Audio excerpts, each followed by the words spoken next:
Friends, मैं हूँ शीलू और आप सभी का स्वागत है शीलूज़ दुनिया में।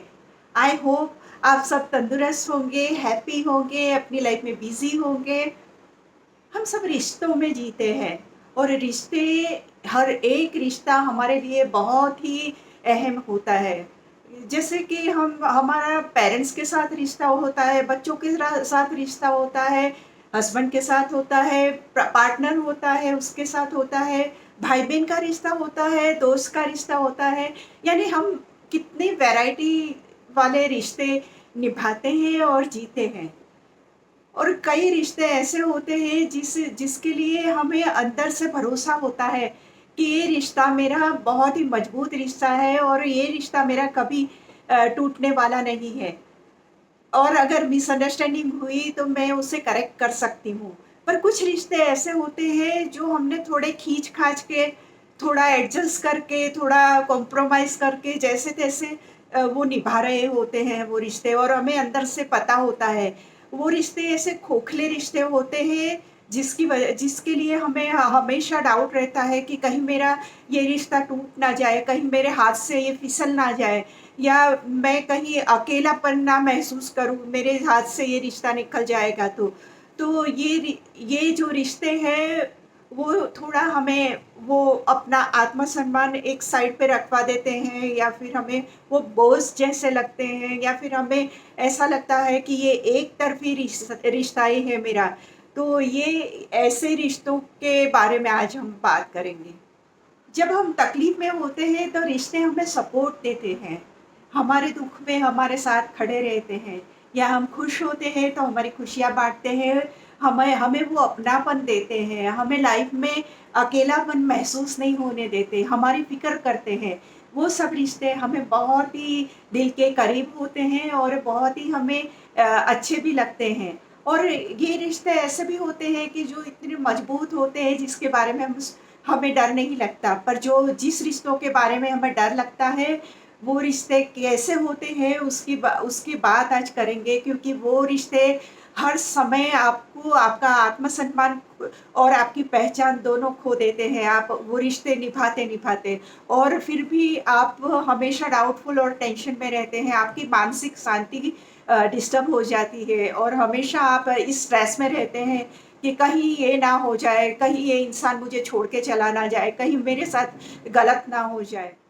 कुछ रिश्ते ऐसे होते हैं जिसमें सामने वाले इंसान को बुरा बहुत लग जाता है, वो रूठ जाता है और फिर उसे मनाना पड़ता है। अब इसमें बात ये भी हो जाती है कि आपको हर बार ये ही करना पड़ता है, कुछ भी हुआ वो रूठ गया, फिर आपको मनाना पड़ेगा, फिर आपको बोलना पड़ेगा कि सॉरी, आप मुझे माफ़ कर दो।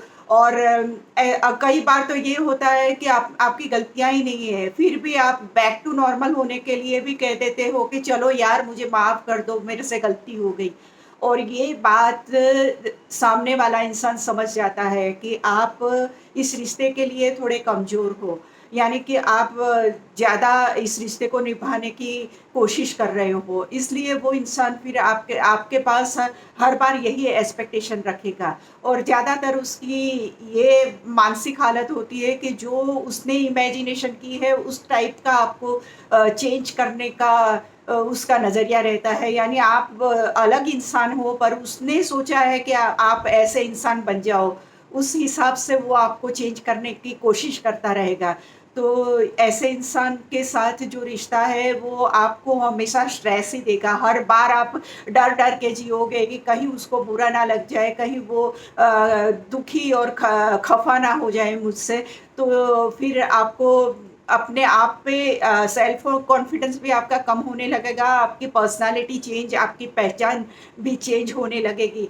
ऐसे रिश्ते में अगर वो इंसान सामने से कहता है कि मैं तुम्हें छोड़ दूँगा, तो कोई बात नहीं है, उसे जाने देना चाहिए, क्योंकि अल्टीमेटली आप अपनी मानसिक शांति और अपने जो रिलेशन है उसके लिए आपने सब कुछ ईमानदारी से किया है। फिर भी अगर यही हो रहा है तो कोई बात नहीं है। दूसरे ऐसे रिश्ते होते हैं जिसमें लोग हैं ना, थोड़ी धमकियाँ, थोड़े शर्त, थोड़ी कंडीशन रखते हैं। देखो तुम ऐसा करोगी ना तो ही मैं ये करूँगा, या तुमने मेरे रिश्तेदार के साथ ऐसा किया तो ही मैं ये करूँगा, या कुछ भी कोई भी चीज़ मनवाने के लिए आपके साथ कंडीशन रखी जाती है, या फिर आपको धमकी भी दी जाती है कि देखो ये तुम गलत कर रही हो और इसकी वजह से मैं तुम्हें छोड़ दूँगा, ये तो मैं नहीं बर्दाश्त करूँगा, इसके लिए मैं तुम्हें छोड़ दूँगा। वो बार बार बार ये जो बातें होती है ना, उससे आप इतने स्ट्रेस में जीते हो और उस रिलेशन में कोई दम ही नहीं होता। आप जितने भी उसको पैचेस लगा के निभाने की कोशिश करते हो, पर वो जो शर्तों की वजह से चलते रहते रहते हैं ना, ऐसे रिश्ते में कोई दम नहीं होता। तो ऐसे इंसान अगर आपको कहते हैं कि अगर आप ये नहीं करोगी या आप मेरी शर्त नहीं मानोगी, तो मैं आपको छोड़ दूँगा या मैं चला जाऊँगा, कोई बात नहीं है। वो कुछ रिश्ते ऐसे हैं जिसमें सामने वाला इंसान जो है वो सभी ब्लेम आपके ऊपर करता है। आपकी वज़ह से ये हुआ, तुमने ये कर दिया, तुमने वो कर दिया, तुमने वो गलती की, तुमने ये ऐसा बोला, इसकी वज़ह से ये हुआ। यानी सेंटर जो गलतियों का है वो आप है, और उसकी वज़ह से वो बार-बार आपके पास माफ़ी मँगवाता रहता है, या फिर आपको उस इंसान को बार-बार क्लैरिफ़िकेशन देने पड़ते हैं कि देखो मैंने ये नहीं किया था, प्लीज़ ऐसा मत बोलो आप, मैं सॉरी कहती हूँ, प्लीज़ आप ऐसा मत करो। तो इसकी वजह से आप इतने डर के और इतने स्ट्रेस में जीते हो वो रिलेशन में, क्योंकि आपको डर लगता है कि ये इंसान को बुरा लग जाएगा तो मुझे छोड़ के चला जाएगा। क्लैरिफ़िकेशन हर बार, नहीं मैं इतने बजे निकली थी, फिर ये हुआ, फिर ये हुआ, फिर ये हुआ, यानी सभी कुछ आपको डिटेल्स देनी पड़ती है, यानी सभी कुछ क्लैरिफ़िकेशन एक-एक चीज़, और अगर उसके दिमाग में वो बात उतरी तो आप फिर क्लियरली निकल सकते हो, नहीं तो फिर दूसरी बार फँसोगे। तो यही बात होती है कि वो इंसान आपको बार-बार क्लैरिफ़िकेशन माँगता रहता है और सॉरी कहलवाता रहता है, तो इससे आपको वो रिलेशन में क्या मिलेगा? और ऐसे रिलेशन को रख के फिर आपको बहुत ही स्ट्रेस ही रहता है। इससे तो अच्छा है कि अगर वो इंसान जाना चाहता है और आपको धमकी दे रहा है कि मैं चला जाऊँगा, तो ठीक है, उस थोड़े दिन में आप सँभल जाओगे। कुछ रिश्ते ऐसे होते हैं जिसमें लोग अचानक से दूर चले जाते हैं और फिर रिश्ता तोड़ देते हैं। फिर वो ऐसा दिखाने की कोशिश करते हैं जैसे उनको परवाह ही नहीं है ये रिश्ते की, और फिर वो ऐसा चाहते हैं कि आप नाक रगड़ते हुए या फिर आप घुटनों के बल उनके पास सॉरी कहने जाओ और उनकी माफ़ी मांगने जाओ, तो कुछ रिश्ता फिर से वो रिश्ते के बारे में सोचेंगे। अब ऐसे रिश्तों को क्या करना है, क्योंकि हर बार आपको यही करना पड़े और हर बार आपको सँभाल-सँभाल के कदम रखना पड़े, यानी आप अपनी नेचुरल लाइफ़ तो जीना ही भूल जाओगे। तो ऐसे रिश्ते में भी कुछ बात नहीं हो। चलो ये रिश्ते को फिर आपने पैच अप कर लिया और आपने सॉरी कह के और बहुत सारी माफ़ी माँग के आपने रिश्ता फिर से बना भी लिया।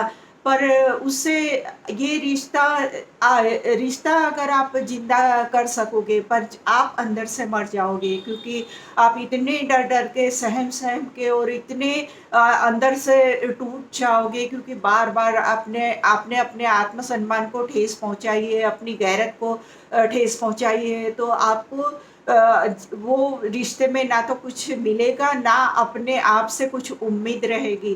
तो ऐसे रिश्ते के लिए भी अगर कोई कहता है कि मैं तो आपको छोड़ ही दूँगा, तो कोई बात नहीं है। सो फ्रेंड्स, हम हर कोशिश करते हैं अपने और ईमानदारी से हर एक रिश्ते को निभाने की कोशिश करते हैं।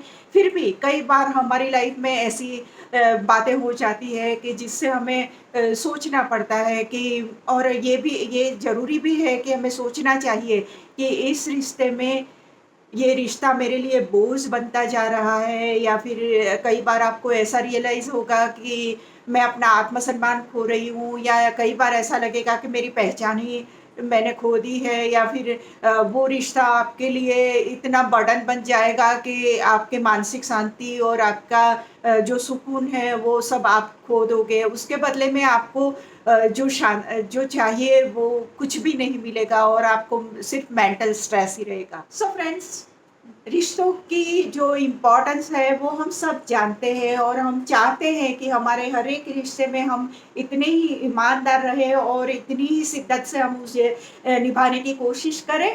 पर हर चीज़ हमारे हाथ में नहीं होती है और जो हमारे हाथ की चीज़ें हैं उसमें हमें सब एफ़र्ट लगानी चाहिए, यानी रिश्ता निभाने में कोई कमी नहीं छोड़नी चाहिए। पर फिर भी अगर आपको इन सब पॉइंट्स में ऐसा लगता है कि आपका आत्मसम्मान और आपकी पहचान और बहुत कुछ, जैसे रिश्तों का बोझ आप उठा रहे हो, उस टाइप के जो फीलिंग है वो अगर किसी रिश्ते में आती है और वो इंसान आपको कहता है कि मैं आपको छोड़ दूँगा या मैं चला जाऊँगा, तो आपको बहुत ही शांति से उसका निर्णय को सर आँखों पे लेना चाहिए, क्योंकि अल्टीमेटली वो आपके लिए भी बहुत अच्छा रहेगा, क्योंकि इंसान को हर एक रिश्ते में शांति, सुकून और अपनापन चाहिए और अगर वो नहीं है, तो रिश्ते का मतलब नहीं है। सो आपको आज का मेरा वीडियो अच्छा लगा होगा और कहीं न कहीं हम अ, ऐसे टॉपिक्स को ढूँढते रहते हैं कि जिसकी वजह से हमारी लाइफ़ और भी बेहतर हो। और अगर आपको मेरे वीडियोज़ अच्छे लगते हैं तो प्लीज़ मेरी चैनल को सब्सक्राइब कीजिए, लाइक कीजिए, शेयर कीजिए और मिलते हैं कुछ ऐसे ही अच्छे से टॉपिक के साथ जो हमारी लाइफ़ को और भी बेहतर बना सके। Bye bye.